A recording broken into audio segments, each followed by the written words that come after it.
Fala, galera! Aqui é Guilherme Rezende, professor de Processo Penal e Legislação Institucional aqui no SCJ e promotor de justiça no Ministério Público do Estado do Paraná. Nós seguimos com o nosso projeto de 50 dicas para o Ministério Público. E, antes de mais nada, eu gostaria de convidar vocês para se inscreverem no nosso canal no YouTube e ativar o sininho para novas notificações.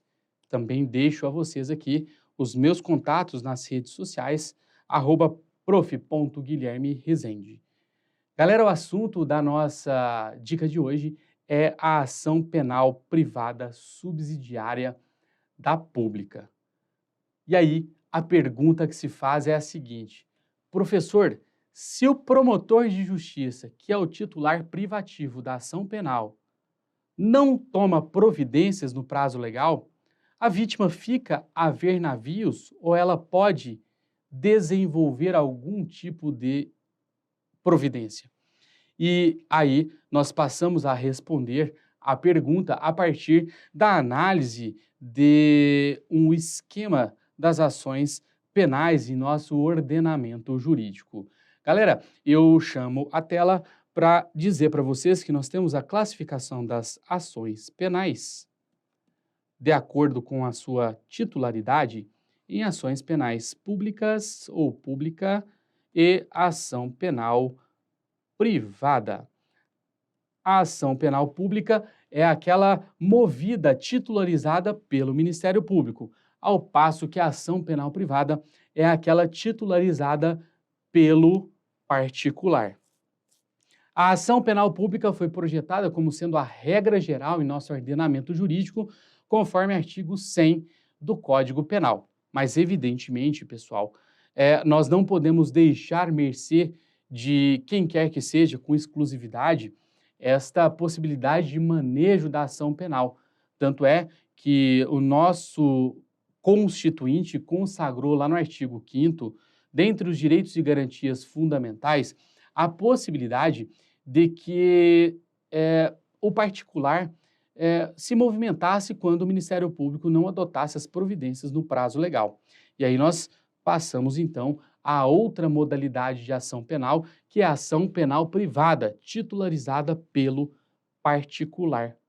Galera, quando nós falamos na ação penal privada, nós temos três grandes modalidades de ação penal privada, que são a exclusivamente privada, que são a privada propriamente dita e a subsidiária da pública, ou acidentalmente privada. Vamos lá para a gente abordar aqui o sistema, principiologia, terminologia de cada uma dessas ações. A ação penal pública tem no polo ativo, Ministério Público, no polo passivo, o réu, que é o, em tese, responsável pela prática do crime. E a petição inicial é chamada de denúncia. Na ação penal privada, nós temos uma terminologia totalmente diferente. Na ação penal privada, nós temos o quê? Querelante como sendo a parte autora, querelado como sendo a parte ré e a queixa-crime como sendo a petição inicial, no lugar da denúncia. A ação penal privada, ela se rege por princípios diferentes daqueles princípios que são típicos da ação penal pública. Aqui nós temos oportunidade ou conveniência. Aqui, o querelante, a vítima, seu representante legal ou, na falta desses, o CAD, vai mover a ação penal se ele assim o desejar. E aí, o critério que ele vai utilizar aqui é o streptus judice, é o constrangimento que aquele processo, aquela ação penal pode causar a ele. Vamos imaginar aqui uma determinada situação em que alguém tenha sido vítima de um crime contra a honra. Talvez seja melhor para a vítima deixar tudo passar, deixar tudo quieto, do que adotar alguma providência e acabar se prejudicando emocionalmente ao ter que se sentar numa audiência de conciliação, uma audiência de instrução e julgamento. Enfim, essa avaliação é uma avaliação que vai caber exclusivamente ao querelante. Então, nós temos o princípio da oportunidade ou conveniência. Eu movo a ação penal se eu assim ou desejar. E uma vez movida a ação penal, eu posso dela dispor, eu posso dela desistir ou simplesmente abandoná-la, sem que isso cause qualquer tipo de prejuízo ao meu direito. Obviamente que em caso de perempção, em caso de perdão, nós teremos aqui a figura de uma causa extintiva da punibilidade que vai impedir a rediscussão daquela matéria. Mas eu não terei nenhuma sanção processual que justifique ou que me obrigue a levar aquela ação até os seus ulteriores termos, como nós temos, por exemplo, em relação à ação penal pública. Temos também a indivisibilidade, o que significa que eu não posso escolher contra quem eu vou demandar. Ou, no caso de concurso de agentes, ou eu demando contra todos aqueles que praticaram, em tese praticaram a infração penal, ou eu não demando contra ninguém.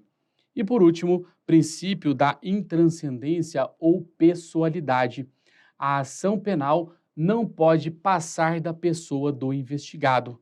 Eu não posso demandar os herdeiros do investigado em caso de falecimento. Eu não posso demandar os filhos do querelado em caso de falecimento do querelado. Então, nós temos aqui essas espécies de ação penal privada. Temos a exclusivamente privada ou propriamente dita, que é essa que nós acabamos de abordar aqui e que segue essa principiologia. Nós temos a personalíssima, que é aquela que só pode ser movida por uma única pessoa, que é a vítima. Ela não passa ao seu representante legal, tampouco aos CADs, cônjuge, companheiro, ascendente, descendente, irmão. E nós temos um único exemplo desta modalidade de ação no CPP, no CP, aliás, que é o artigo 236, que vem previsto lá, que é o crime de contrair casamento induzindo em erro essencial o outro contraente, ou ocultando-lhe impedimento que não seja o casamento anterior. E nós temos também a ação penal privada subsidiária da pública, acidentalmente privada ou supletiva, que é aquela que surge quando o Ministério Público não move a ação penal pública no prazo legal. Eu tenho prazo de 5 dias para oferecer a denúncia se estivermos diante de réu preso e 15 dias se for réu solto. Se eu não movimentar oferecendo denúncia neste prazo legal, surge para a vítima, seu representante ou CAD, a possibilidade de, no meu lugar, oferecerem ação penal privada subsidiária da pública. Nesse caso, o Ministério Público será ou funcionará como interveniente obrigatório, adesivo ou parte adjunta e terá amplos poderes em relação à queixa-crime subsidiária. Veja aqui também que, neste caso, nós não seguimos aquele regime da ação penal privada, que é o da oportunidade de conveniência, que é o da disponibilidade.